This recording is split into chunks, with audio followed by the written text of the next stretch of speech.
I'm frustrated with my son's school for teaching my autistic, vulnerable child that gender identity ideology is fact.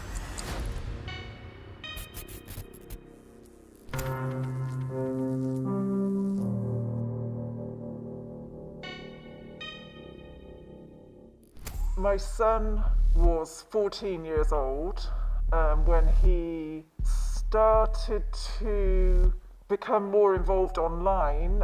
He was beginning to try cosplay. He was obsessed with anime. I'd always spoken to him because he's high functioning but quite autistic, so socially he found it very, very hard to make friends, and he was quite bullied in real life all the way through school for being kind of quirky and odd but very bright. I think he had experienced what they call emasculation, where he wasn't an alpha male. You know, he wasn't good at sports, he was quite clumsy. He WhatsApped me from upstairs and said, "Mum, I feel like I'm a girl in a boy's body."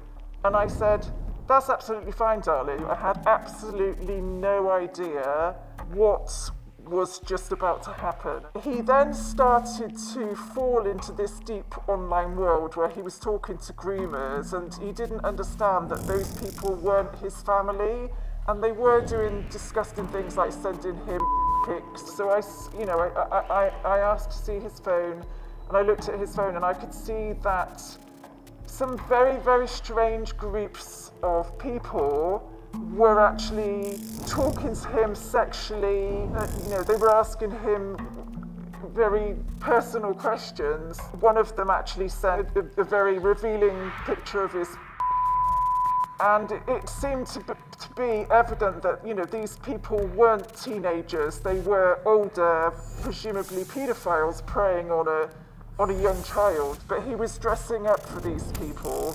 And it was becoming more sexualized. You know, he did want to kind of begin the cosplay and start dressing up as girls, as anime girls. This was very much to do with what the groomers were requesting him to do. They were kind of very gently pulling him in and manipulating him, and, you know, asking him how he was, and going to bed and darling and lovely, and, you know, I want to give you cuddles and I want you to come and sit on my lap. And at the same time, my son, you know, as I said, he'd messaged from upstairs to say that he felt wrong in his body.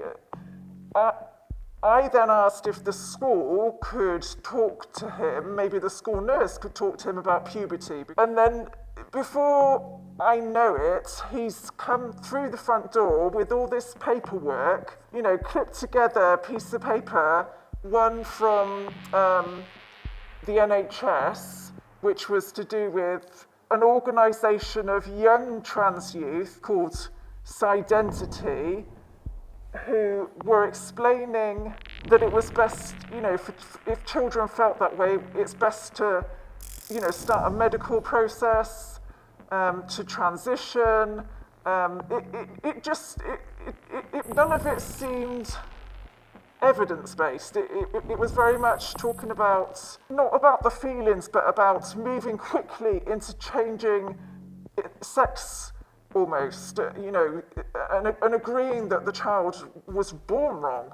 Not only that, on the pieces of paper, the NHS nurse at school had almost handwritten a referral for him to take puberty blockers and hormones. In the information as well, it signposted my son to a trans identifying children's support group, a trans support group, where he was requested to sign up from a different email to his parents so that he could do it in private behind their back.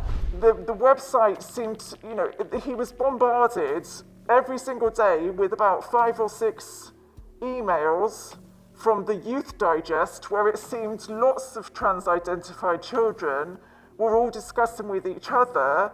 Everybody could see it, it's all sent out to everyone, and they were discussing access to private backstreet off-label medication, where was the best place to get the hormones, discussing a clinic called Gender GP, which had Helen Webberley, a nurse that once I researched it had been struck off for giving an under 18-year-old hormones.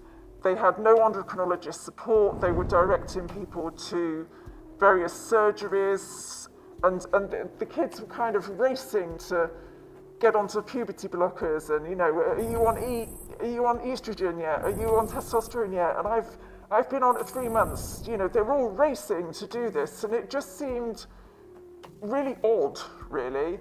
The trans-identified male moderators were encouraging the children to go off to Discord to talk in groups there as well, which again, that for me, that safeguarding issues there with encouraging them, and my child had already been groomed, encouraging them into groups where they were talking with other people. You had no idea who they were. The alarm bells were ringing at this point. He very much saw things in black and white, and he very much, because he was bullied, he was very much looking for a solution to making friends with people. One of the slides that the school gave me was actually a story about a girl called Tina May. And on the PowerPoint it said that, she'd always struggled, she felt like she was the odd one out, but then she found out about gender identity. And once she transitioned, the bullying stopped. Now, if you're showing slides like that to autistic children like my son, they think in black and white. So if a child sees that that is an option, so my son actually, not long after, had a conversation with me about wanting female chromosomes. And I'm gently talking to him about, I'm really sorry, darling, but you can't actually physically have female chromosomes, ever. He then came upstairs and he'd cut his arm on the top and he said, Mum, I've fallen over and I hit the counter. And I said, no, darling, you haven't fallen over. You've clearly cut that, so let's go and patch you up. I don't think it's a very good idea that they push these vulnerable children together in this group where they can all ruminate together and obsess about this information that the NHS and the schools are giving them on this notion of gender identity. I don't think it's very healthy for them to just be getting one side of this story. They're teaching magical rainbow glitter unicorns. They're not actually teaching the facts about what this gender identity is.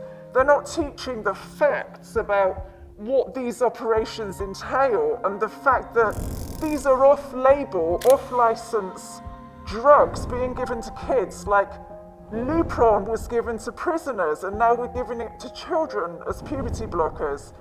It seems we're just experimenting on this generation of children and colluding, pushing out the parents. So the reason I'm wearing this mask is because I don't feel safe. I feel like I've been treated, I've been ostracized, there's been a wedge driven between us. I don't want him to think I'm doing anything that pushes us even further away. He's estranged, so he's living somewhere else, but I want him to know the door is always open for him.